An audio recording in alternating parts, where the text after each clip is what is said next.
Okay, what's going on, everybody? My name is Mangg, and I'm back with another solo board game experience on TTS. This is like my 9th one now at this point in a row. But, you know, we're just going through all the big hits. All the big hits that I was away from board games for a few years. Things came out I wasn't even aware of, or I was only very vaguely aware of.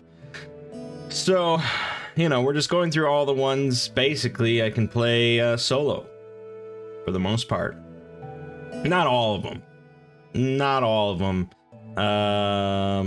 Because there are games that are, like, normally competitive stuff that you can play with, like, solo AI. I'm not really into that. That's usually just, like, Euro kind of things. But this one is not a Euro. This is a cooperative game called Spirit Island that came out 2017. This might have, I don't know, this might have came out when I was still into board games, but maybe the title just sort of like pushed me away and I didn't look further into it or something, because it's a co-op game with island in the title, so I was just reminded of like Forbidden Island and yeah, but this is much heavier than that. This is weighted 4.01 out of 5, very heavy, and it's ranked 12 overall on BGG, so it's heavy and it's good. And I've done a quick run through of the rules. I played out a few turns, and yeah, it seems very intriguing, even as a solo experience. So let me just click start game. We're doing a very basic setup here. There's a lot of advanced options you can get once you get going and, you know, really learn the game and stuff. There's all sorts of additional modules, I guess you'd call them, that you can slap on top. Different scenarios and different adversaries you can fight against and blah, blah, blah, things that make the game more challenging and more complex. But we're starting very basic. Okay. So, Spirit Island is a game in which you control one of a number of powerful spirits that dwell on this remote island. And the island also has human natives. I don't know if they're human. I guess maybe they're not human. They're called Dahan. I don't know if they're meant to be human or not. It doesn't matter. It doesn't matter. The natives. You like the natives. You are here to protect the natives as well as protect the land itself from invaders. The invading hordes. The colonists that want to slaughter the natives and destroy the land, and, you know, the evil fucks. So you, as the powerful guardian spirit, have to protect the land and its people from these invaders. Okay? So, for a one-player game, this is the entire board. This is it. All the gameplay will take place on these 8 spaces. So it's very compact, but a lot is going to be happening. It's a big sort of puzzle. So first thing is we are going to pick our spirit. As you can see, there's a lot of them. I imagine, I don't even know if these are from expansions or what. I don't really know what's in the base game. Maybe I could tell you that. Hold on, let me just, I'm gonna need the rulebook anyways, so. 8 spirits come in the base game, so probably these 8 here. All right, so for beginners, they recommend these first 3. river surges in sunlight, lightning swift strike, or shadows flicker like flame. So these spirits are going to play pretty wildly different as far as what they excel at and what they're lacking. So when I did my little starter tutorial run through, I did Lightning Swift Strike, which is basically just this kind of powerhouse of offense, just raining down lightning and storms on the invaders and just fucking them up, which sounds good, but there's more to the game than just fucking things up. River surges in sunlight. Playstyle. While capable of some direct offense, River Surges in Sunlight is best at flooding out explorers and towns, displacing them from lands where they might build or ravage. The ability to get free sacred sites makes a wide range of powers more useful. Okay, so here in the summary of their powers, you can see they excel at control, but they got some offense. Shadows flicker like flame. Good at causing fear and picking off lone explorers and towns containing the invaders.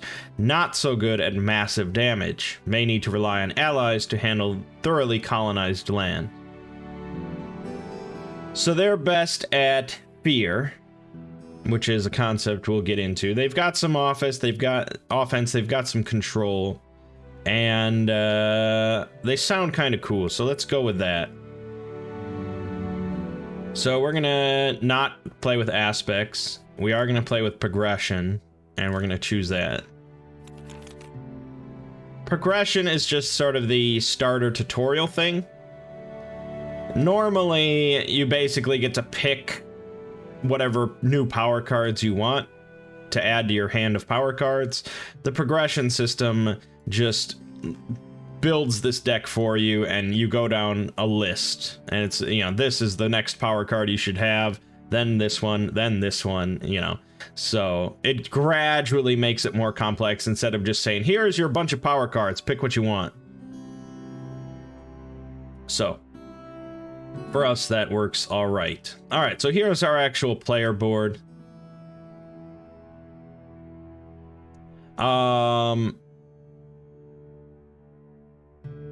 Let me just go through the setup process in order. Okay.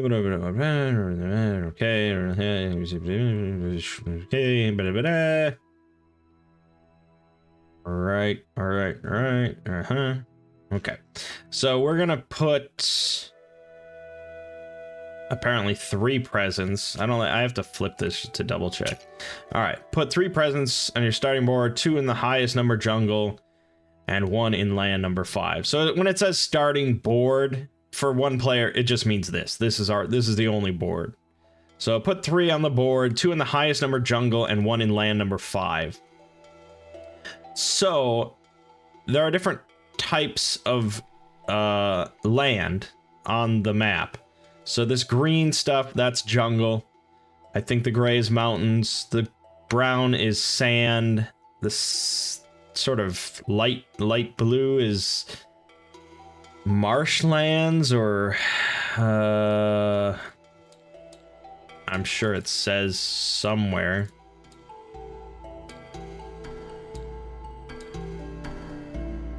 I'm sure it says somewhere. I don't know. It doesn't matter. It's a different type of land. Okay, so I have to put 2 in the highest number jungle. So every land has a number in the bottom left here. So this is 5. So we're gonna put 2 here, and then 1 in land number 5, which is also that. So that means we're starting very concentrated. And that's just how it ended up working out. Okay, so that's our start. Those red tokens, that presence, basically determines like where we can use our powers from. So the more places you have presence, the more freedom you have to send out your powers. Because most abilities are like you know, cast this within range 1, and that's range 1 of wherever you have presence. So this is a very central location, which is great. We can touch almost everything with range 1. So that's very nice, actually. And anywhere you have more than one presence, you have what they call a place of power, something, a sacred site. That's it.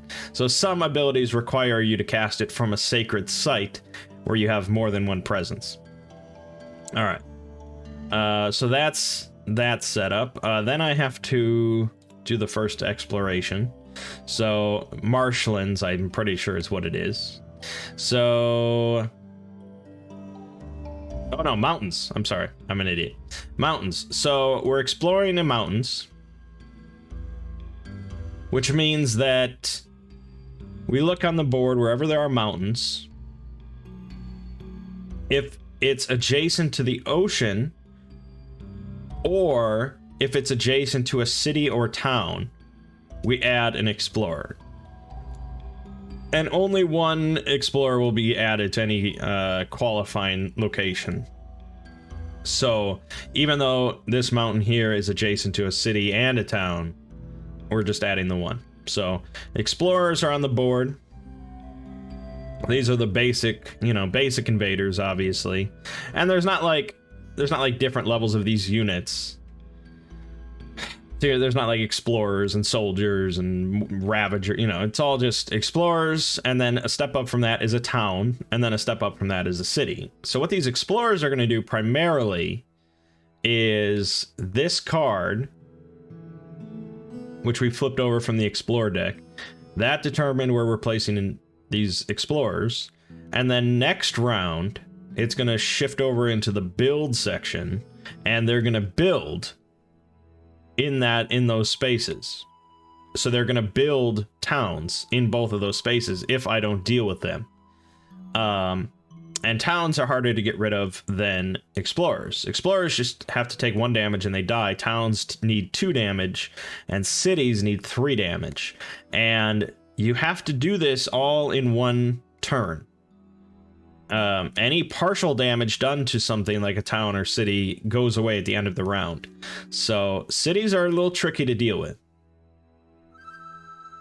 So you want to deal with these explorers quickly before they can start, you know, reproducing and building towns and cities.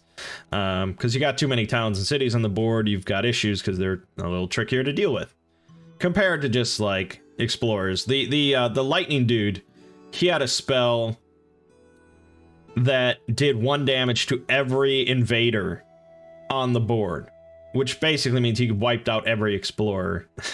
You know, I don't know if it was on the board or just had a big range or something like that, but it was good. It was good. Right. So, and then after they build, that card will continue over to the Ravage section. And there, all invaders in those lands, so that's explorers, towns, and cities. Cities will ravage. They will do damage to both any Dahan, the natives, any natives that are in the same section as them, and they will also damage the land itself, which will cause blight, which is this.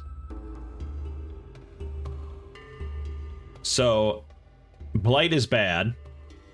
They will take blight from this card here, of which you can see there's 3 on it.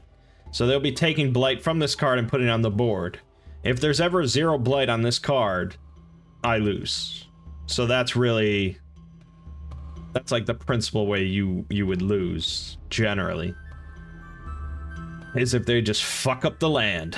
So the Dahan you want to keep alive, because if they survive an attack, they each have 2 health. So if they survive an attack, they will actually counterattack and kill invaders for you. So you want to keep them alive, you want to keep them happy and healthy and all that good shit. Okay. So, back to the player board. These are your presents. So these tokens here are the same thing that go on the board. And you want to obviously put these on the board because that increases your flexibility of where you can use your powers. And by removing these from this board, you reveal new numbers. And those are good. That's basically like leveling up in a sense. Or it's part of leveling up. Part of getting stronger. So the first thing you do is you pick your growth. So you're going to pick one of these 3 actions to do. The first one lets you reclaim all your used power cards. So you're going to be doing that at some point. And you also get to gain a new power card, which for us means just taking the next one on this list. So our next one will be Dark and Tangled Woods as a minor power. So that's good. The second option is to gain a power card, so same thing, and add 1 presence within range 1 of wherever you already have presence. So we would take one of these tokens from the left side of these 2 tracks. We would take one of those and we'd put it anywhere within 1 range of where I already have presence on the board. The third option is to add a presence within range 3 of anywhere I have presence, which for us is pretty much anywhere on the board. And you also gain an extra 3 energy. Energy is how you pay for your cards. So you can see here I've got 4 cards to start with. The cost is in the upper left. So this one costs 0 energy. The rest of these all cost 1, which is all fairly low cost. I mean, the lightning dude started with like a 3 cost one, which is hefty. So you can amass energy. It lasts turn over turn if you need to just build up energy. And the thing is, you can only play a certain number of cards based on the number on this bottom track that's revealed. So if I remove this presence, I can now play 2 cards per turn. If I remove this token, I can then play 3 cards per turn. And so eventually up to a max of 5. So that's why you want to remove this presence, both to expand your board control and to make yourself more powerful here. The top track is how much extra energy you gain each turn. So after you do the growth, you then gain the energy from this track. So this guy actually starts by default only gaining nothing. He gains no energy for free until you reveal this one, and then you start gaining 1. But then it ramps up to 3 right away, which is pretty good. Okay, after you gain the energy, you're gonna play cards. So again, you can play a number of cards per turn equal to this number.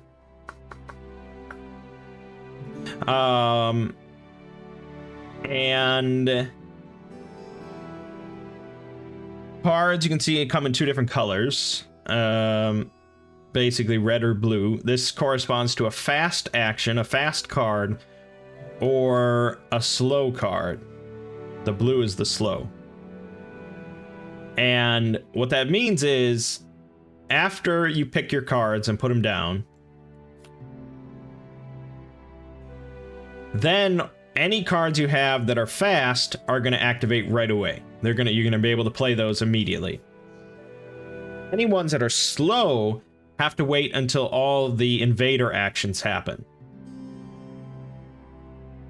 So the invaders are going to ravage, they're going to build, they're going to explore, they're going to do all their shit and potentially cause a lot of havoc before your slow cards come into play. So that's sort of the interesting balance. I only have this one fast one. Again, the lightning guy had an innate ability or a special ability where he could basically convert a number of slow cards into fast ones each turn, which was pretty powerful. This guy's special rule is whenever he uses a power, I can pay 1 energy to target a land with Dahan, regardless of the power's range. So, It's not as useful for us, because again, we're very concentrated here. But I could basically, if I wanted to target this area out over here in the corner with a range 1 ability, or a range 0 ability, I could spend an energy to do that because there's a Dahan there. Okay, good to know. Alright, in addition to your card powers, every spirit also has an innate power. So this guy's innate power is Darkness Swallows the Unwary. It's a fast action. It's cast within range 1 of any spirit site you have, where you have 2 or more presence. And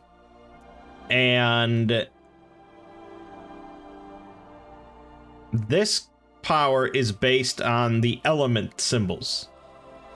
So you can see each card here on the left side produces a number of elements. And this card can then activate those elements in order to do an innate power. So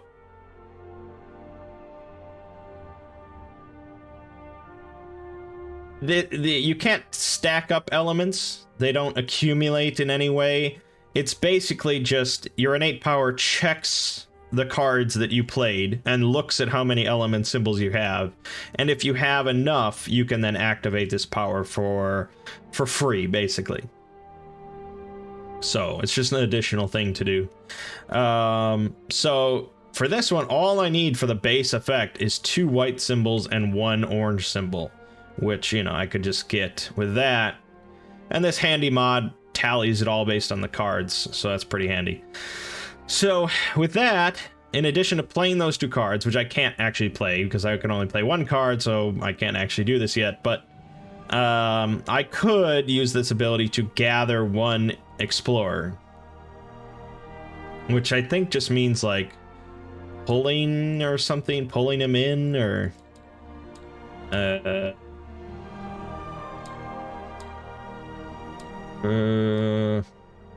gather. Move that many things into the target land from lands adjacent to it. Yeah. So that would let me say, if I targeted this number 8 land here and gathered 1 invader, 1 explorer, I could then pull this guy in here, which could be useful if I was going to do a single effect here that might affect both of them. So yeah, it's not too shabby. As it gets more powerful, though, if you play more elements, if I played 3 white ones and 2 orange ones, I could destroy up to 2 explorers within range 1 of any spirit site. So that starts to get really nice, and it generates 1 fear for every explorer destroyed. And if I really crank it up, I can just do 3 damage to anything I want, which could just wipe out a city in one go. Yeah, so that's that. Right. Fear, I guess I can talk about that. So fear is generated in one of 2 ways. One is through certain abilities that have this little, like, X kind of symbol on it. I don't know what it's meant to be. The other way is just by destroying towns and cities. That generates fear as well. And you want to generate fear because that it doesn't give you a victory condition, but it improves your victory condition, and also has a lot of other potentially beneficial effects. Fear is good because right now the invaders are not actually afraid of you because they don't really know you exist, but they will, and they will be afraid, and that's good. Because you want them gone. You want them to get out of here. So by default, at the start of each game, your victory condition, the way that you win, is by wiping out every single invader on the board. So if somehow I could wipe out these 2 explorers, this town, and this city, I would just win the game. That would be it. Obviously, that's very difficult because you're not very powerful yet. And as time goes on and you get more powerful, they're going to just continue to multiply and it gets more complicated. But as you generate fear cards, as you generate fear, you get these fear cards. And as you go down this deck of fear cards, eventually you're going to hit these triggers that change the terror level. Right now it's a terror level 1. So eventually you'll tick over to terror level 2. And in terror level 2, you only have to wipe out every town and city, I think. Yes. You have to wipe out every town and city on the island. Then eventually it'll tick over to terror level 3. And all you need to do there is just have no cities on the island. And it might, you know, if you really dig deep in the fear, you might hit terror level 4 or terror level victory, where you just win automatically, regardless of the board. So if you really go hard and heavy on the fear and you really make them fucking afraid, they'll just leave, you know, they'll flee and you win.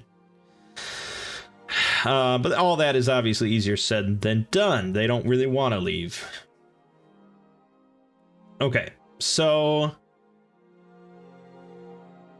I think that's pretty much all the basics as we can basically get started. So right, you win either through the terror level, you win through the terror level. But you can lose by the blight.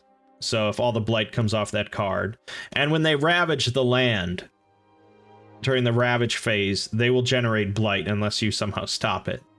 So that can happen. If you lose all presence on the island, you lose. And even though they don't target you directly, like when they're ravaging, they don't ravage you even if you're there. But certain effects can remove your presence. And when your presence is removed from the board, it's removed permanently. It doesn't go back to your board. So yes, that is bad. Or if you run out of the exploration deck. So there's a deck here of 11 more cards. If that ever runs out, you also lose. So it's, yeah, it's a little tricky. All right, so let's just, let's play through the phases. Starting with our growth phase. So we're going to pick one of these. Obviously, reclaiming cards isn't useful because we haven't played any. We could gain a power card and add 1 presence, or we could add a presence and gain 3 energy. So let's look over our cards. This first one, this little quick 0-cost one, you generate 1 fear. So boom, no question about it, you generate 1 fear. And the Dahan take no damage from ravaging invaders this turn, which is pretty damn good for just a quick little action for 0 cost. So obviously there's nothing in the ravage spot, so there's no ravaging that's going to happen this turn. So that's not actually our best bet. Mantle of Dread, slow action. With no range, so you can cast this anywhere. Generates 2 fear and target spirit. So you could, if you're playing with other people, you could pick someone else, but I can also pick myself. Target spirit may push 1 explorer and 1 town from a land where it has presence. So that could be a bit of a, you know, co-op assist kind of thing. It does generate 2 fear, which is good, but I would not be able to benefit from this right now because there is no invaders where I have presence. Now I could change that by adding presence somewhere, but we'll see. Favors called Do. Slow action within range 1. You can gather up to 4 Dahan. If invaders are present and Dahan now outnumber them, generate 3 fear. Look at that. That means that if I targeted number 8 here, I could gather these 3 Dahan into here, which would outnumber the 1 town, and that would generate 3 fear instantly. Which is pretty good. Finally, crops wither and fade, range 0, so it would have to be in the in the land where I have presence, generate 2 fear, and then replace a town with an explorer, or replace a city with a town. So it's just a big downgrade, which is also pretty solid.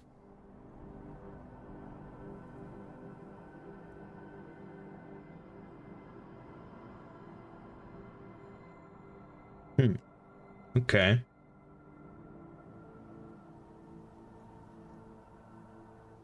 Let me just double check something here.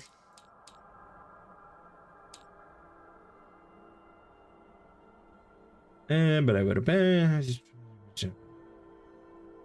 Oh, okay. So this does get shuffled over into build right away. All right. So that means that after the fast action phase, they are going to build in these mountain ranges. They're both going to build a town, which means we'll have 3 towns on the board very quickly. And another explore action is going to happen, so we'll probably have more explorers. I can't really stop that with my fast action. And that still means there's not going to be any ravaging.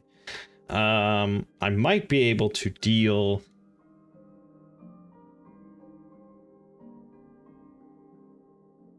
I mean, I could do crops wither and fade to downgrade this town.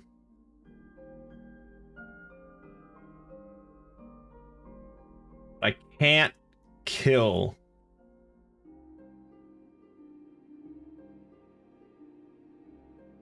I mean, maybe if I pick the growth where I get a power card and I add a presence somewhere, I might draw a card that helps me out. I guess, but I'll have 0 energy. Oh no, if I remove this presence, I might have 1 energy. I will gamble. If I knew all my cards, obviously this would be a big difference. But okay, let's give it a try. So, let's start with gaining a power card and adding a presence. So I get this Dark Entangled Woods.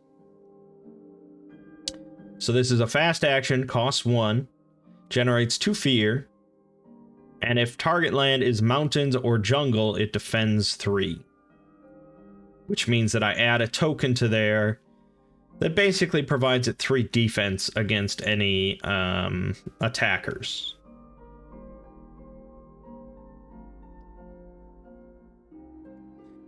Okay, then I add a presence within range 1 of where I have presence. So we'll take this, and I guess...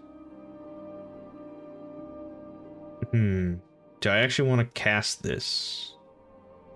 Well, let's put it there, it doesn't matter. Okay. Now I generate energy based on this track, so that means 1.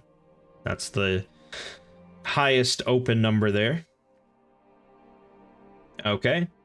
And now I play my cards. I can play 1 card based on this track, and I have 1 energy. So basically I can play any one card. Oh boy. I probably want to replace this town with an explorer. And generate 2 fear while I'm at it. So let's just do that. We'll pay the energy cost. You got to do that right away. It's not a fast action, so nothing happens right now. Instead, we're going to go down the invader phase. The island is not blighted, so we don't have to worry about that. Nothing is happening with fear, so we don't have to worry about that. Ravage, there's nothing there for now. Build. So that's going to add 2 towns. Basically, how it works is if there's an explorer there, you build a town. If there's more towns than there are cities, you build a city. And that's it. And so it'll eventually continue to just build and build and build and build unless you deal with it. All right, and then we explore, so we flip this card. We got jungle. So, yeah, I mean, it's all very adjacent. It's all very next to each other, so The jungle spots are getting one explorer each. All right, it's definitely looking a little dire. The colonists are colonizing. And then we advance the cards. So next turn, they're going to ravage the mountains. And that's going to get a little dicey.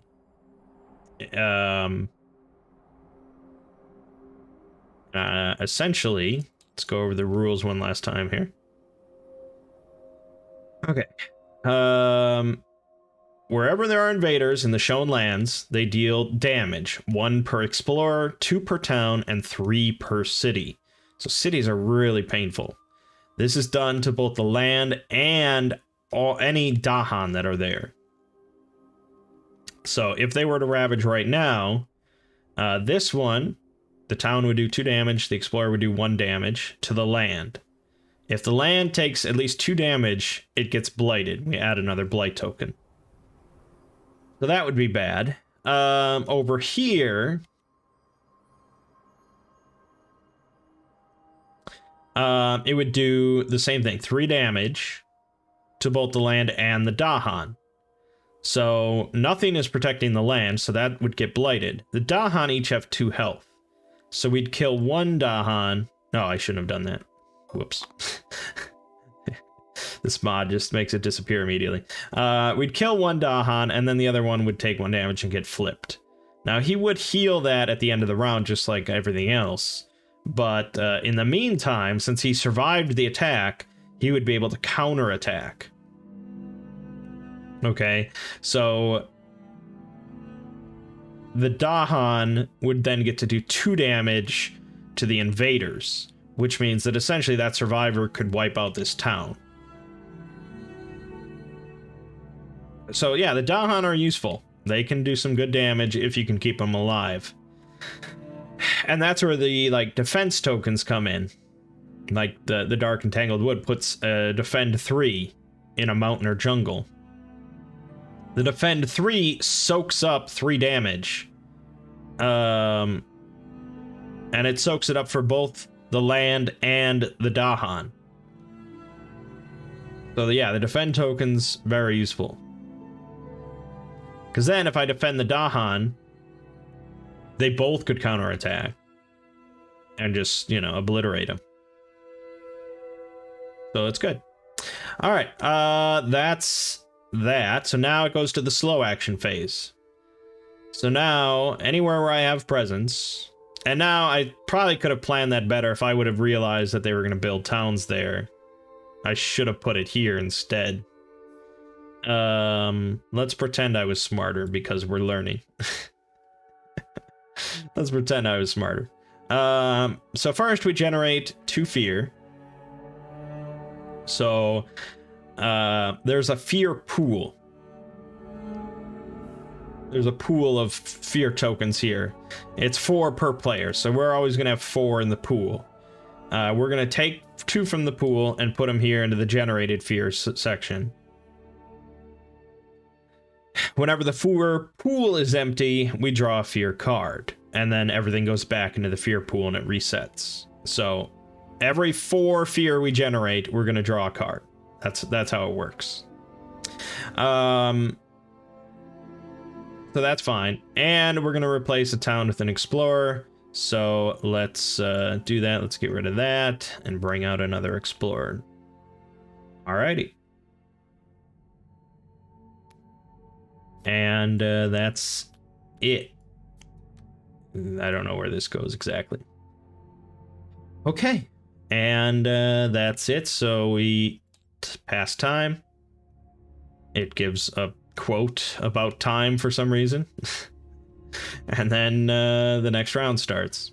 So we start with our growth again, and on we go.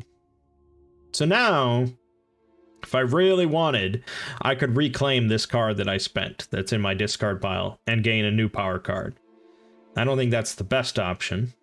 We could gain a power card and add a presence, or we can add a big presence and gain 3 energy.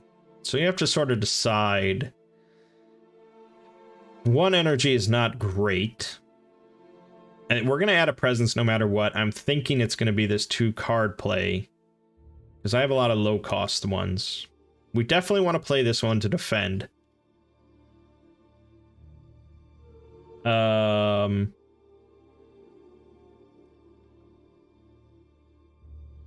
I think I'm going to need the energy. So let's grab this. We're going to add this anywhere within 3, which is basically anywhere on the board. Let's put it there. Then I gain 3 energy. Okay. Then I gain 1 energy because this is the 1 here. So we're at 4. And now I can play 2 cards. Dark and Tangled Wood is definitely going to be one of them.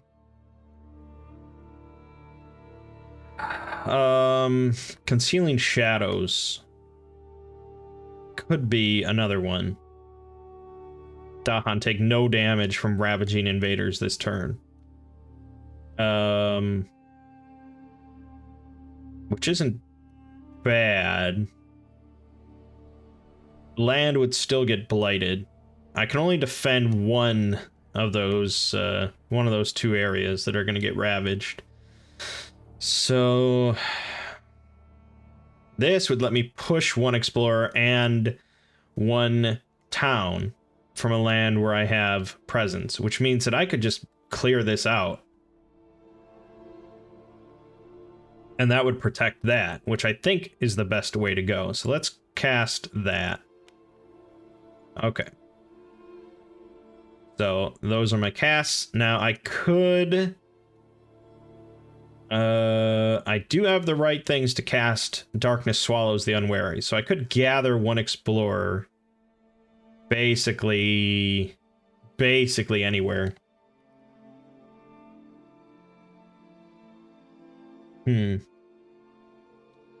But I don't know. I don't know if that's really beneficial. Actually, I think that can work.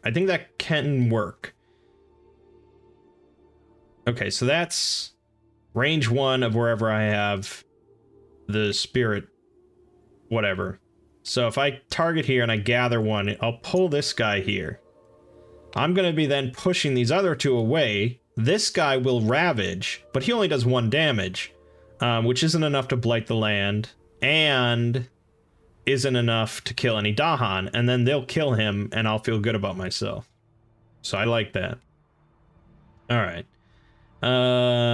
Technically I should have paid first, but yeah, okay, I did that. Then I will cast this, so we're going to generate 2 more fear, which means we get a fear card. I think that's resolved immediately.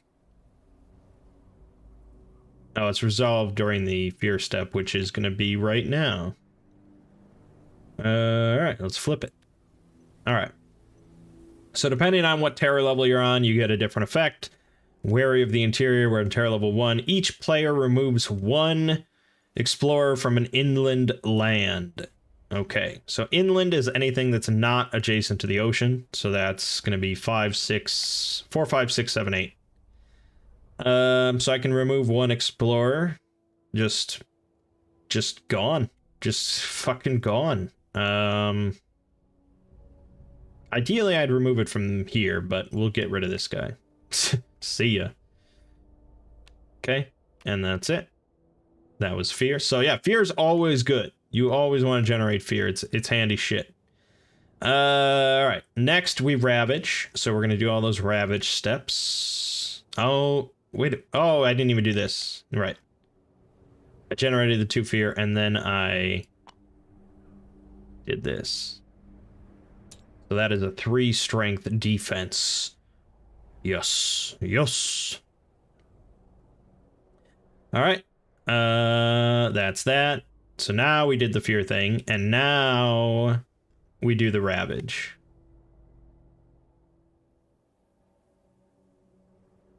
Oh, I didn't actually think that through, did I? See, I'm learning. That's a pretty noobish mistake. I am learning, though. Alright, let's pretend I put it here instead. Even though that... Yeah, that should work out. That'll work out fine. Actually, that might work out even better. Okay, so this one ravages. It's just one guy. He does 1 damage to the land, and nothing happens. Let me double check. Yeah, if 2 or more damage is dealt, add a blight to the land. That doesn't happen. So then the other one's gonna blight, or gonna ravage, and I need to double check the defense rules here. Reduces damage done by invaders to the land and or Dahan. Defend 2 means whenever the invaders deal damage to target land or Dahan there this turn, reduce the total amount of damage they do by 2. Okay, so it just reduces their damage.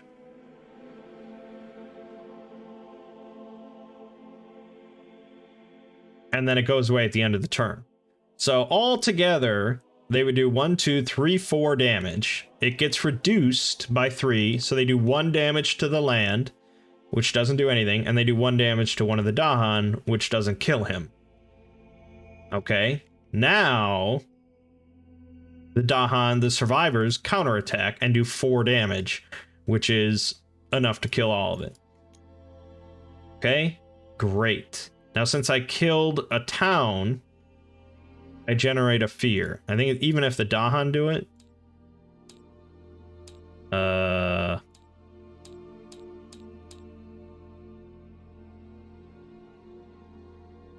think.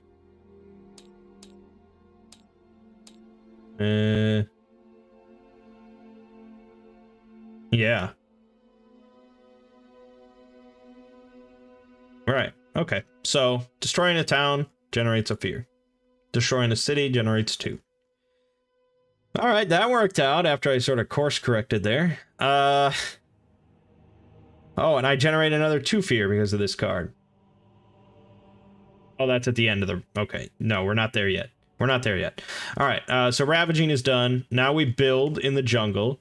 So we're going to put a town here and nothing here because there's no invaders. So that worked out. Okay, then we explore. We're going to be exploring into the sand sections. So we're going to get an explorer here and an explorer here.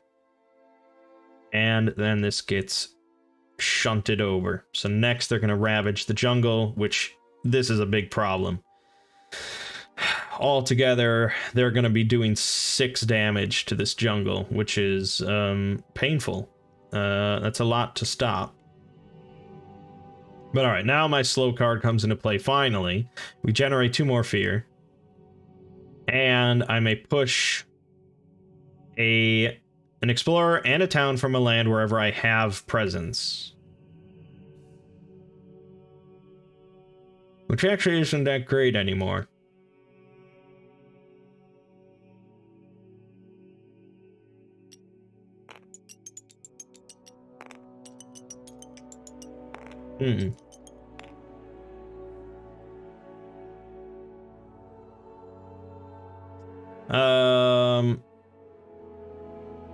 Yeah, I mean, I can use my innate thing, my special ability to spend an energy and do it wherever there's Dahan, but that doesn't actually benefit me either. Let's move this guy just here and be done with it.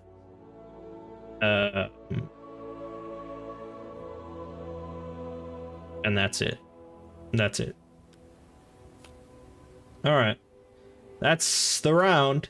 Time passes. Okay. We're already 50 minutes into this video. Holy shit. Okay. Right. So back to growth.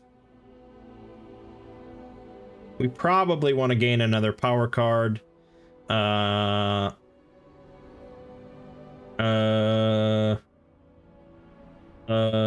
Yeah.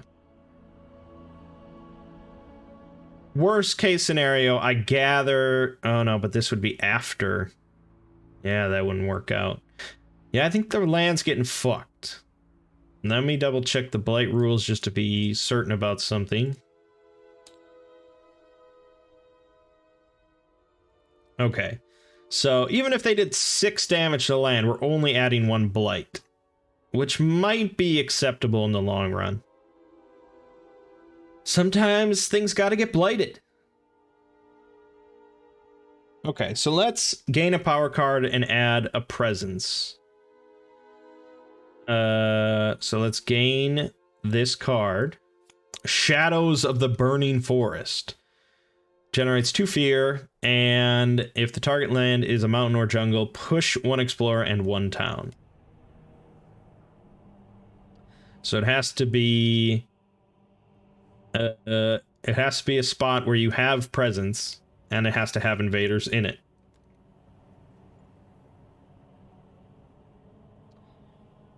Okay. Okay, but it's slow, that's the problem.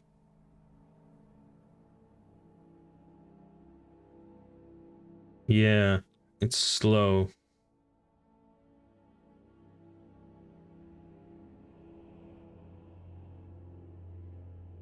Oh yeah, that's not gonna work. Okay. I don't know if it's... It's tricky, man. It's tricky dicky.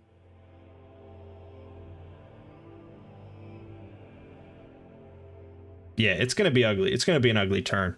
Let's grab... Yeah, let's grab 3 card plays.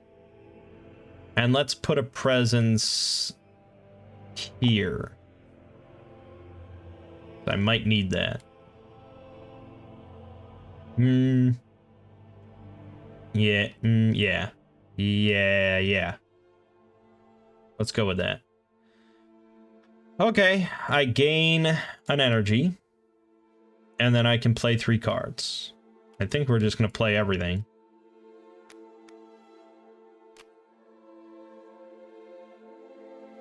Because, you know, it's only 1 energy, and why not? Now, that does give us this innate power to gather an explorer somewhere,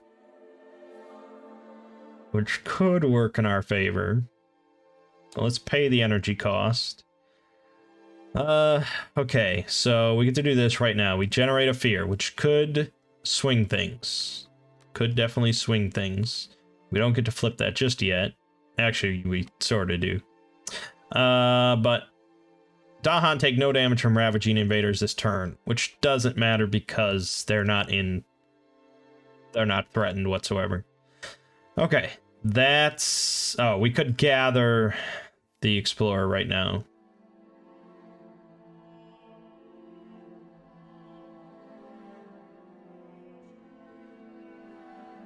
I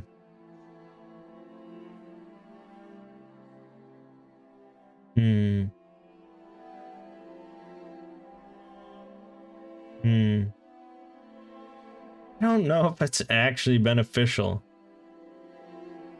Let me see what's coming up. They're gonna be ravaging sand soon. So let's yank this guy over. Because then he'll ravage, but he won't do anything and the Dahan will kill him. So we can just do that. Okay, that's the end of the fast actions. So fear, let's flip it over. In each land, defend 1 per Dahan.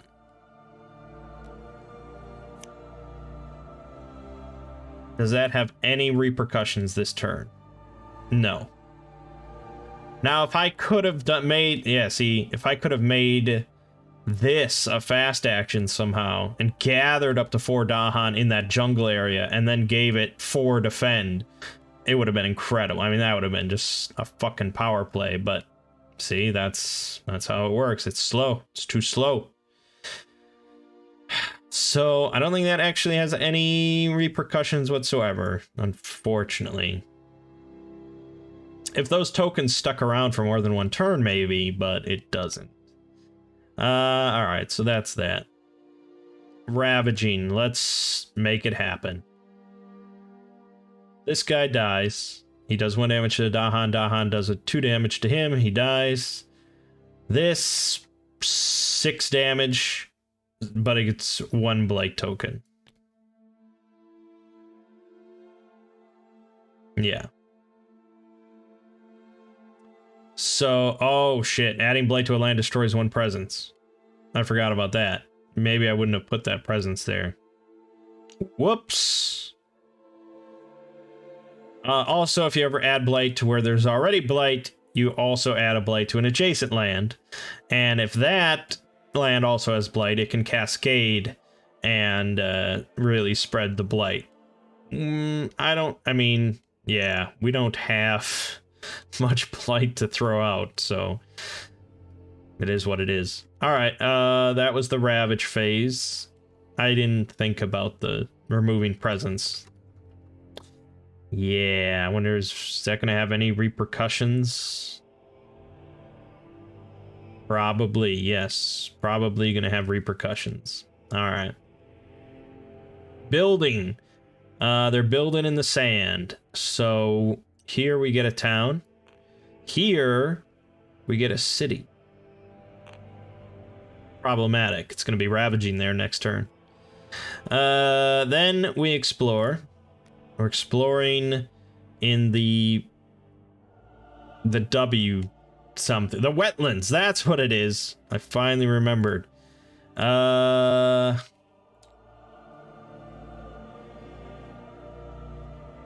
No, the flag doesn't mean anything. All right. So they're going to be adding an explorer here and an explorer here. And we advance. All right. Now I get to do my slow actions. So we're going to gather the Dahan. We're going to gather the fucking Dahan.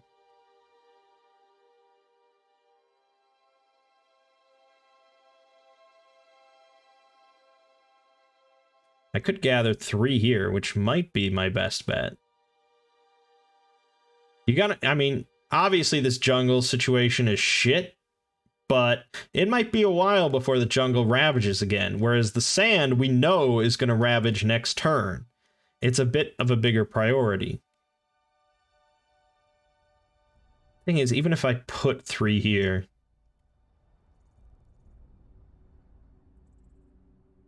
still rough going. I'm still gonna have to come up with something to deal with it.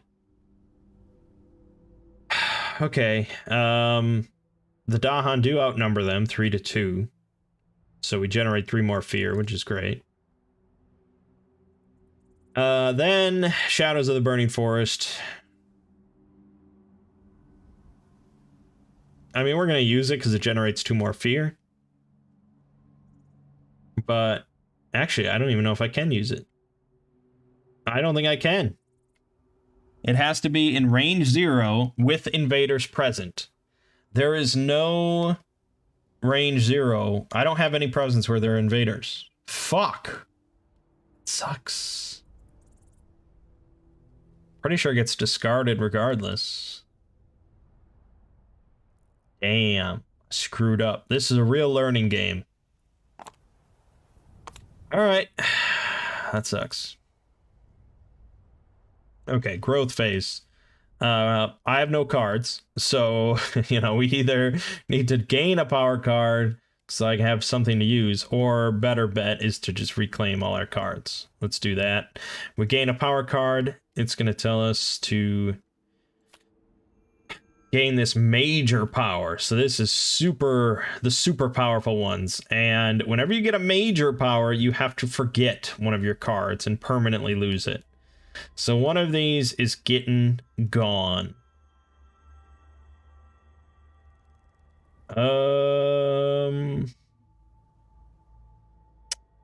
Probably.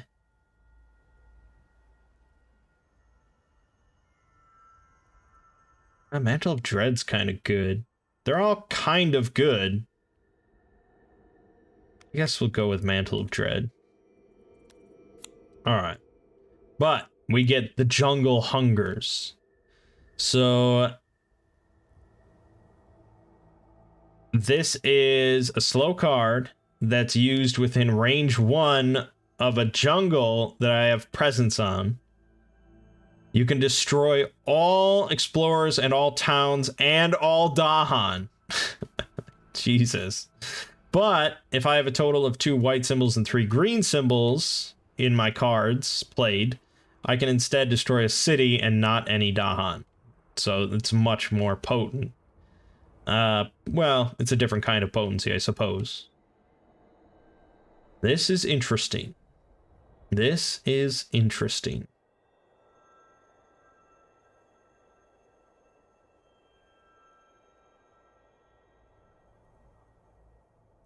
I mean, yeah, destroying the Dahan. It's painful. The thing is, that didn't give us any presents.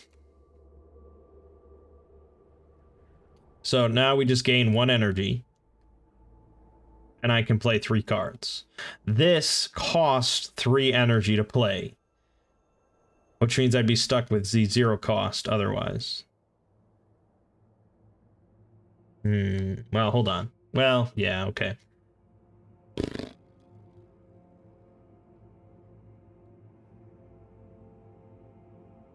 I don't know, man.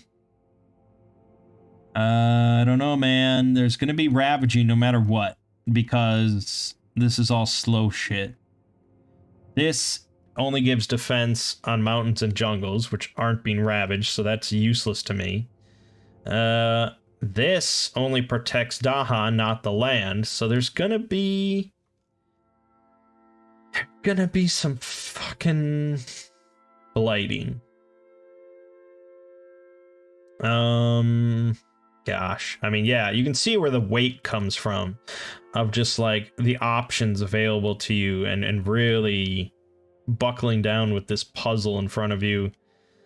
Oh boy. And then you add in all the different types of spirits available and multiple players with multiple spirits across like a board 4 times this size, and it's, yeah, I can see it getting very hefty. I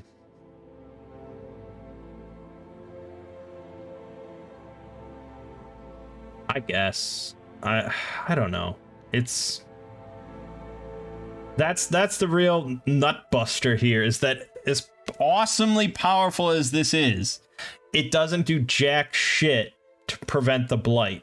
This is only like a reactionary measure of just vengeance, which I guess is kind of cool, but I don't know.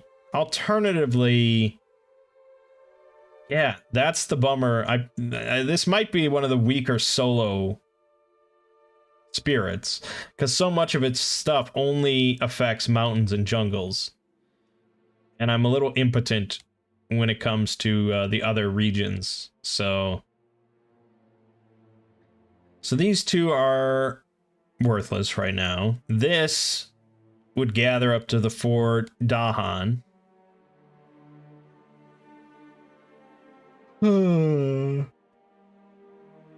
Again, none of these slow things are saved.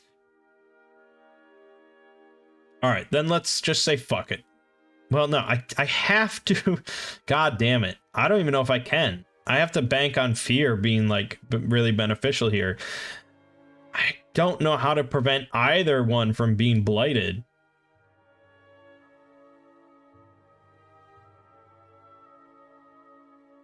I guess that's it at the end of the day. I don't know how to prevent either one from being blighted.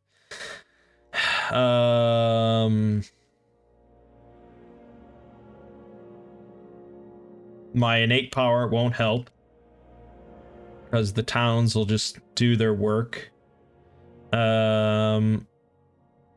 Yeah. I have to bank on fear being really potent here. Which it could be. It could be. So if we want to maximize fast fear generation, then we have to play our fast cards. We'd have to play those 2. And then,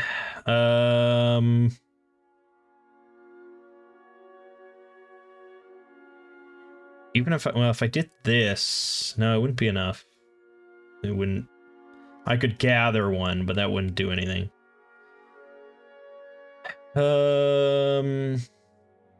Assuming I survive and I don't die from the blight, Then, if we really want to continue the fear process, I guess we go with this. And that's what we'll do and give it a shot.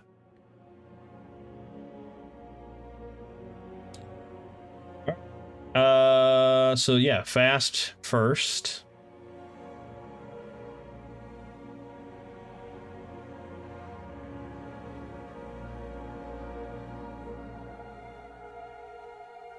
Now I have to double check.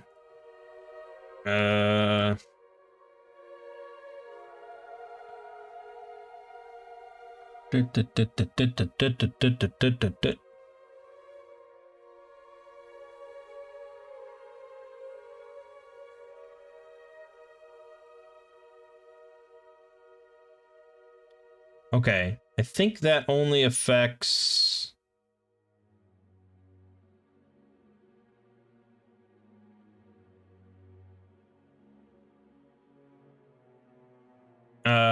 that's only going to affect the land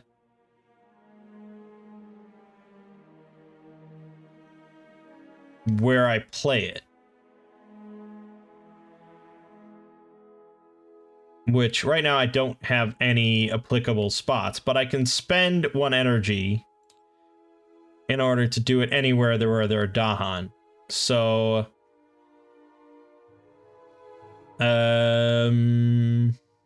actually, I don't know. Why does that seem so vague?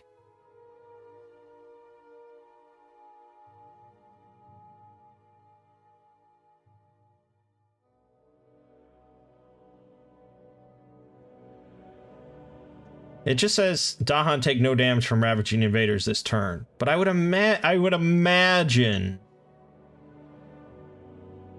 because otherwise, why even have a range?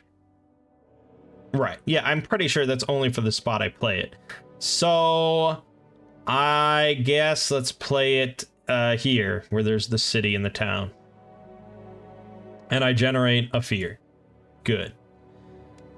Oh, where you hit the 2nd terror level, so this card will be a little bit more potent. That's good. Then we play Dark Entangled Woods, which is going to generate 2 more fear, and we can defend something. Yeah, I mean, there's... well, no, there's no reason to. Never mind. Damn it. Okay, that's all my fast actions. So now we get to the bloodbath, starting with the fear. Each player may replace 1 town with 1 explorer in a coastal land. Okay. Okay, that can work. So we replace this town with an explorer. It's still going to get blighted, so I don't know what I really accomplished there. Great. And now the ravaging happens.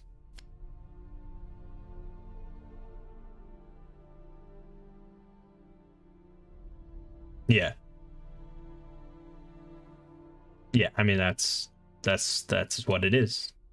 This gets blighted, this gets blighted. And then, this flips. Memory fades to dust. At the start of each invader phase, each spirit forgets power or destroys one of their presence. Oh, okay.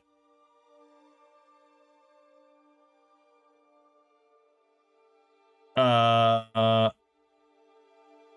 didn't know what it was gonna do. The rulebook just said, like, most of the time when you run out of blight, you lose. But it did say sometimes the back of the card will have some other effect. So, alright, we're not done yet.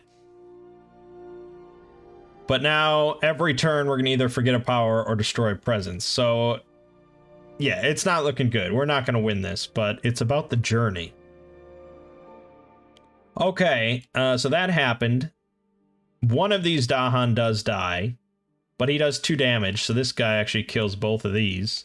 These, none of them take any damage, and so they're going to do 6, which is enough to wipe this out. So actually, all things considered, not the worst way to go.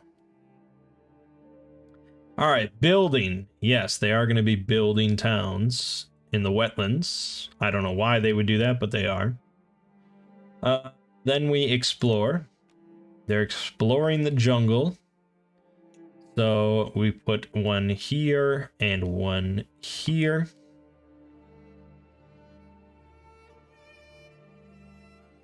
Hold on, let me double check this explore.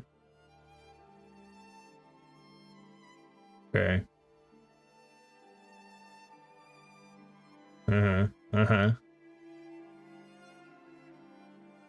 Yeah, okay. They're not really exploring that one because they're just, I feel like they're just sort of repopulating, but all right, we'll call it exploring if that makes you happy. Yeah. And then this ticks over, and now finally I get to do my slow stuff, which is this stuff. Anywhere where I have presence, I can replace a town with an explorer, replace a city with a town. Unfortunately, that's really shit, because I can't do any of that. I can generate the 2 fear, though, which we'll get to next time. That wasn't... If I had another energy, I could use my special ability and do it, like, here, which would be great. But, I'm energy starved, so it is what it is. Okay. Not an incredible turn, but we're still here. We're still here. Time passes. Time is more valuable than money. You can get more money, but you cannot get more time. Alrighty. I think the jungle is probably gonna hunger. I think that sounds fun. So we're gonna do this. We're gonna add a presence anywhere on the board and gain 3 energy. Let's add it.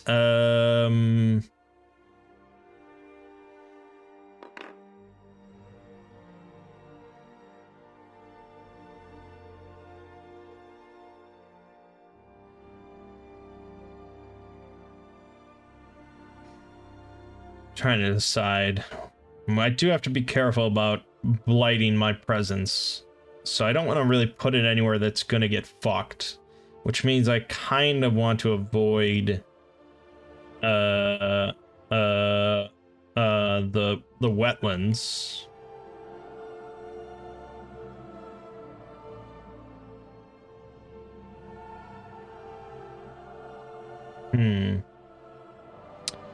We're gonna put it here because I need that if I want to wipe out this wetlands. But I probably want to just wipe out this to generate the most fear, so maybe that's not useful. Shadow of the Burning Forest doesn't matter, although I have to have a token where there are invaders, which I do right now, so that's fine. I guess it doesn't really matter. Suppose I'll put it here.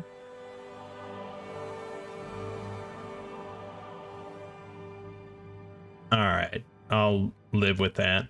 Alright, then we gain 3 energy, and then we gain another 3 energy, so we're stocked. And I can play 3 cards.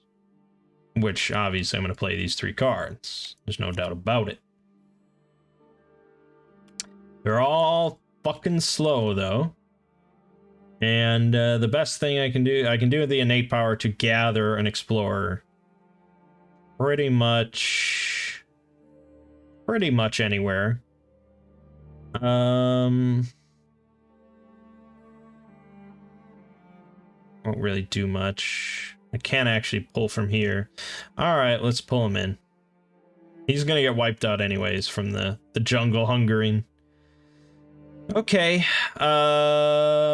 that's that. So now I have to forget a power or destroy a presence. I don't really want to forget a power. I like all my powers. Alright, let's get rid of this one. Okay, now the fear. Each player removes one explorer / town from a land with 2 or fewer invaders. Wow.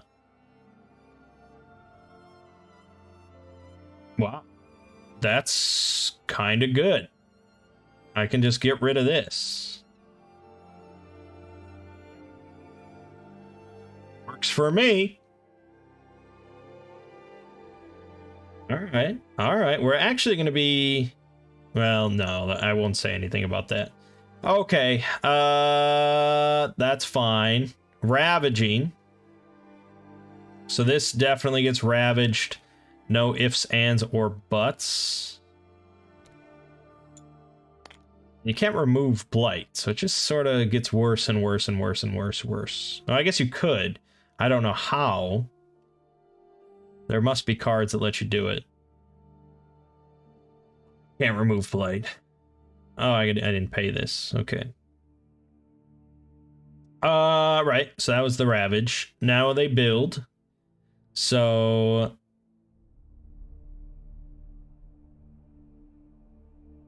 they're gonna build another town here. This guy is gonna build a town in my home. In my home. And now we explore. We got mountains, so we're adding an explorer here and one here. If it wasn't for that fucking town, he actually wouldn't have gone there. So I actually could have, with the fear card, removed this guy, but I wouldn't have known. And that seemed a better idea to avoid that blight. Alright, that's that. And then this gets shunted over. And now I get to do my business.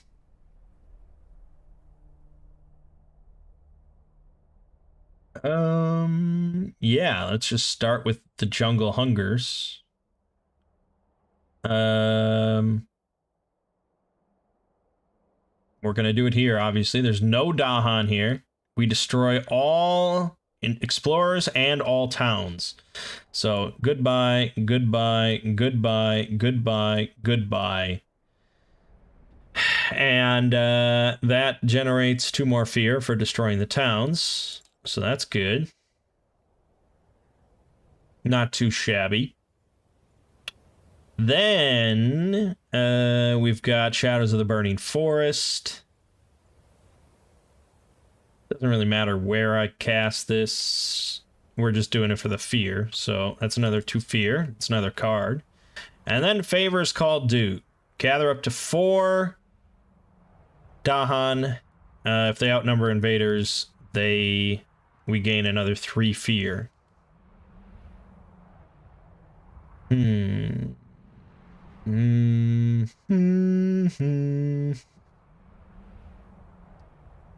Jungle's gonna get ravaged.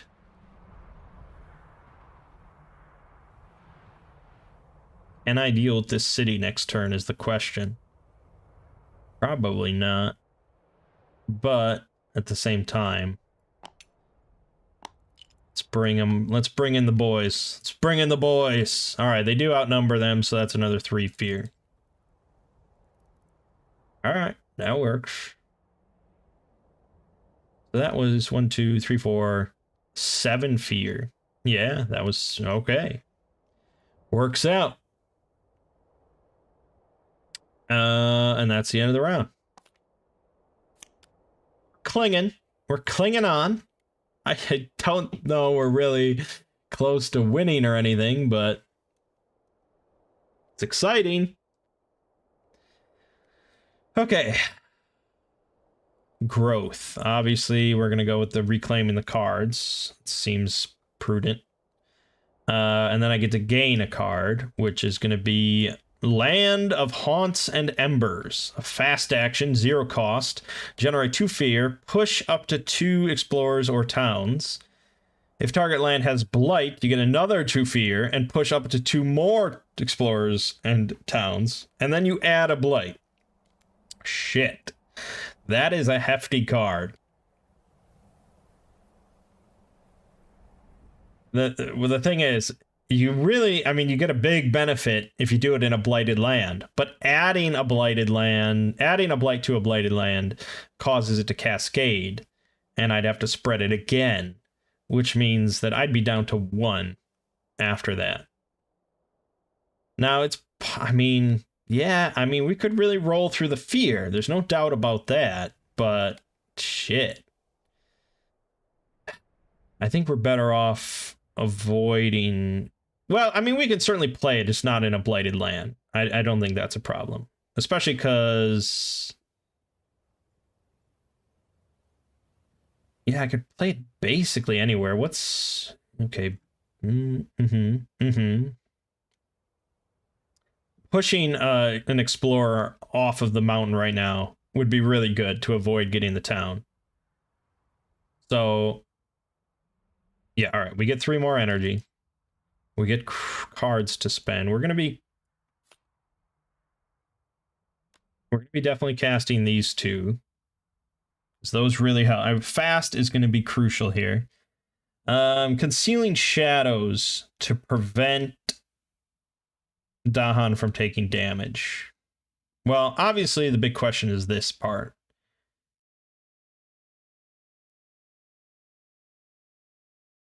Can't do anything about the cities except from potentially a fear card coming to my benefit.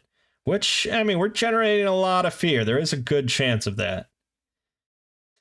So, if I can somehow deal with this city, then this might get blighted, but my Dahan will wipe out the rest. But even, yeah, I mean, even without this, the Dahan are going to wipe this out.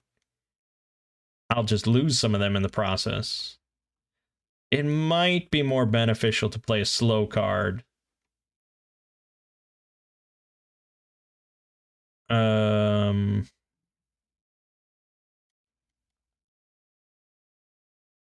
Let me just tell. We got 1 card in the pile right now.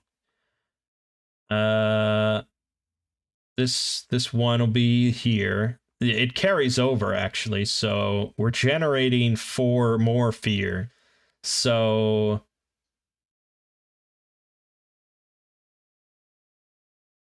if I play this, I'll get 2 more fear cards total. I think that alone is just going to be my best bet as far as a strategy.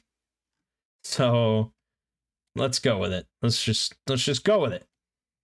All right. So I have to defend a land. I think we're going to go with the city, where the city is there. Because then, even if the fear cards don't manage to handle it, that land is completely protected, and I avoid the blight. Now, it won't die because there's no Dahan there right now to deal with it, but still, I protect the cascading blight, which is great. Problem solved. Then that generates 2 fear. Oh, we're on terror level 3 now. So all I have to do is wipe out. If I wipe out this city through a fear card, I win the game. Holy shit. And there's there's definite possibility of that. Okay. Land of Haunts and Embers. We can target basically any spot on the board. We generate another 2 fear. And I can push up to 2 explorers or towns. So let's just shunt this guy here. No, let's shunt this guy here. No, here. All right. That's fine. Oh, wait a minute. That had blight. We can't pick that spot. Shit. Then yeah, this guy here. Okay. And then finally, Concealing Shadows. I'll cast in my homeland here, which generates another fear. And they are protected from damage. All right. Let's see if we win here. Even still, we're down to only 2 fear cards. So it's pretty close to auto victory anyways. All right. Blighted Island. I have to forget a power or lose a presence. Let's forget a power, I guess. Let's go with boy.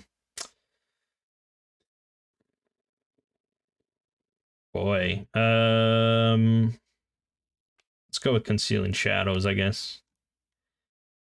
Then fear. First one, we got the terror level 3. Each player may push any number of explorers or towns from one land.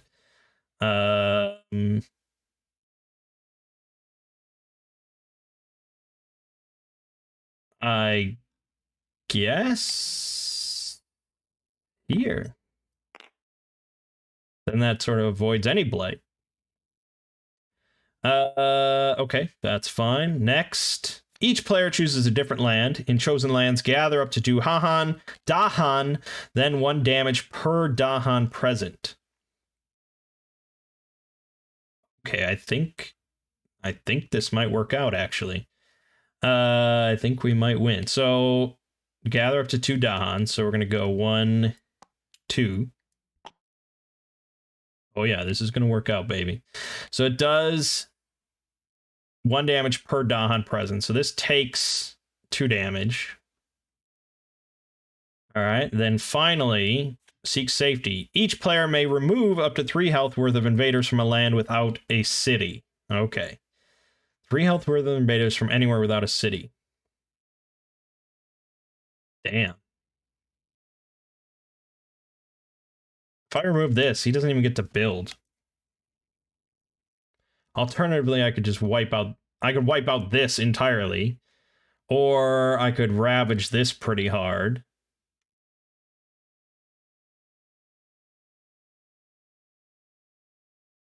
Preventing the town, though, I mean, that's juicy. Then I don't even have to worry about mountains getting ravaged next turn. All right, I'll do that. I think I win anyways, so... yeah, so now they're going to ravage, which is just this spot. It's doing 3 damage, which is completely nullified by the defense. The surviving Dahan do 4 damage to it, which kills it. And there are currently no cities on the board. So I think I win. And let me check. I don't... There's no build. Nothing is getting built this turn. So even if it's at the end of the round, I'm pretty sure I still win.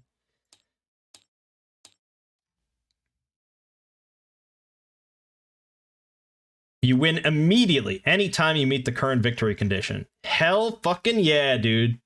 I don't believe it. I'm sure I flubbed some rules. I'm sure I flubbed something, but... Wow. That's surprising.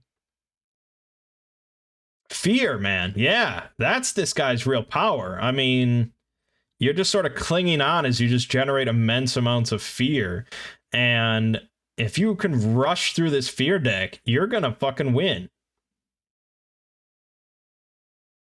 Because you stack up these fear cards. I mean, getting like 3 of those benefits in a row, that's big. And yeah, that was cool. That was hype. I saved it. I saved the land.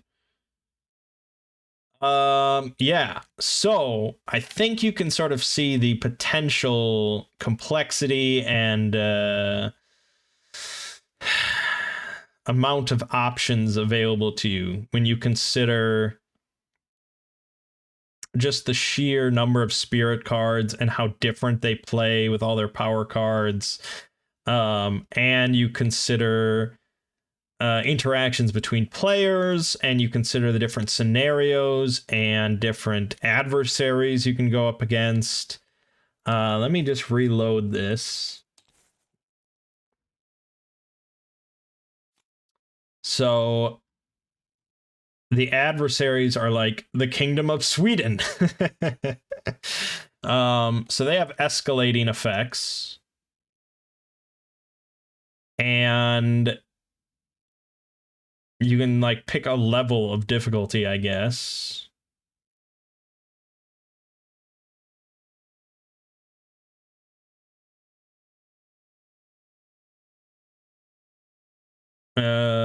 So that's something, and they have different effects.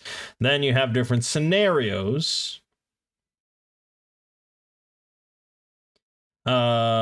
Which change either setup, they do different things with setup, or they actually literally change rules, such as this one, making all powers fast powers. And any ones that are fast powers cost 1 less energy. But when exploring once per board, add an additional explorer, and if the island becomes blighted, put one less blight per player on the blight card. So that means when you go through this and you flip it, you put less blight on the second side, so it's quicker to lose afterwards. But there's more blight initially. Okay, so yeah, all sorts of different things like that. And there's a whole bunch of scenarios that combined with a bunch of different adversaries. There's a lot of options. And then there's 2 expansions. All the different spirits. So let me just see what one looks like without the progression deck. Okay. So you don't get the progression deck here. Oh, okay. So the minor interesting. The minor powers aren't specifically connected. Oh, you get an option. Interesting. So I don't know. I don't know how many cards are unique to each spirit then, or if any of them are unique to spirit. Oh, there's 32 unique power cards out of 8 spirits, so that means each one has 4 unique ones, which are probably the ones you start with. And then you just add generic ones in combination with your innate powers.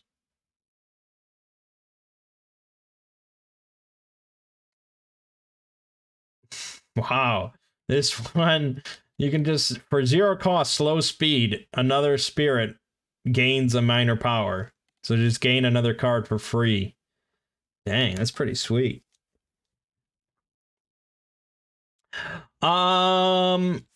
Yeah. Oh my god, these major powers. This one costs 6. Holy shit. But it does 8 damage however you want to distribute it. You could destroy 2 cities and a town with that. Holy fuck. That's awesome. Oh, if you have this in each other coastal land on the same board, you do a 4 damage additionally. Wow. That you generate an immense amount of fear with that card. Damn. This game's pretty fucking sweet, man. Gotta say. Yeah, it's heavy. So it's sort of a thing like, yeah, you know, what is hold on, what does BGG say it's best with? 2. See, best with 2. Although it's recommended by quite a bit. I mean, very few people don't recommend playing with 3. There is a good chunk of people that don't recommend it with 4, and I could see it getting pretty bulky at that point. 2 would be tricky, because usually if I play a co-op game with 2 people, it's me and my mom, and this game I feel would just break her brain. There's just a lot going on, and I think for her, if she played this, she would pick one spirit, probably like this one, and she would play that spirit every time for like 100 games, just so she fully understood it and she didn't have to learn anything else. But the thing is, it's changing a spirit isn't that crazy. I mean, it is a little bit, especially as you get into the more complex ones, like this one. But since most of your powers come from just generic cards, I don't think it's that crazy to switch spirits, but they are different enough to make it really interesting. But yeah, it's not a light game. Let me just see what the 2-player setup looks like. Yeah, I don't know. I really like it. I really like this game compared to Robinson Crusoe, which I was initially just like, it's good. It's not bad. This is like, holy shit, what a co-op game. Because when you start adding in when you start talking about powers and, you know, special ability, and you just compound it like that, it's just, yeah, that's what appeals to me. So this is a 2-player setup. So you have 2 boards then. And so in a sense, it's like each player has to deal with their own board, but, you know, they're connected, and you get, you know, like an explorer card comes up, the mountain space, you're going to be putting explorers on all the 4 mountains.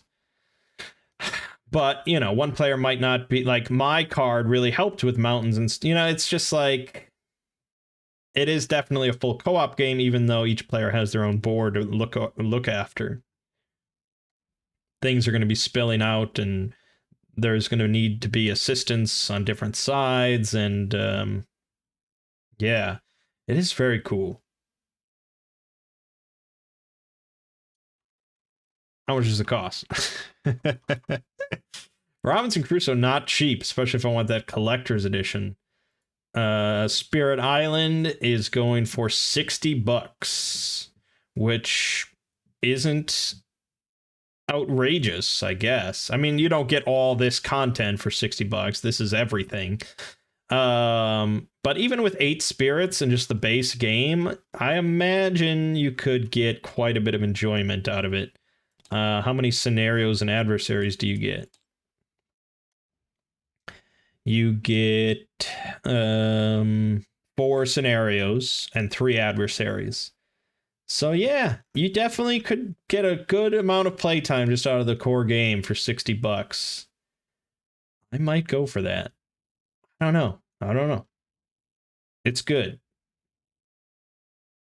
It's pretty damn good. I can see why it's ranked so highly. They're coming out with some good board games now, I'll tell you that. Pretty damn good. But alright, that'll leave off this video. I hope it has piqued your interest. It's a sort of thing I could definitely see being made into like a little video game. You know, if you're going to make a video game version of a board game, this would probably be a fairly popular one. I would not be shocked if they're already working on that.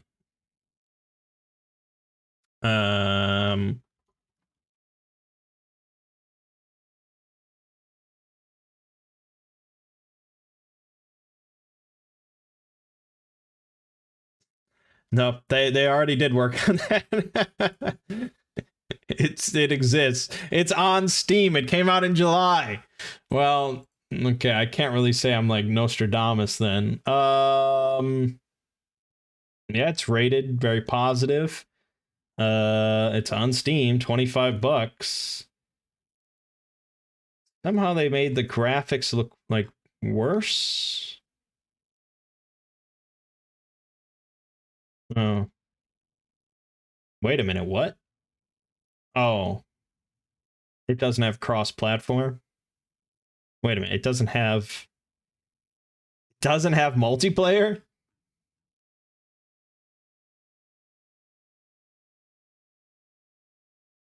It has split screen co-op, but doesn't have online multiplayer. What the fuck? How unusual. And yet it still managed a very positive rating. That's wild. I imagine most people are playing it just solo then. And it is a good game solo, absolutely. I mean, I had a blast. But yeah, I think I would just spend my money on the actual board game then. All right, cool stuff. So check it out on TTS, or if you really want, you can just buy the digital version. I mean, this handles so much of the, you know, setup and math and stuff. It's almost like a digital version. Anyways. But you still get to throw pieces around like this. All right. My name is Mangg. This has been Spirit Island on Tabletop Simulator. And I'll see you fine folks around.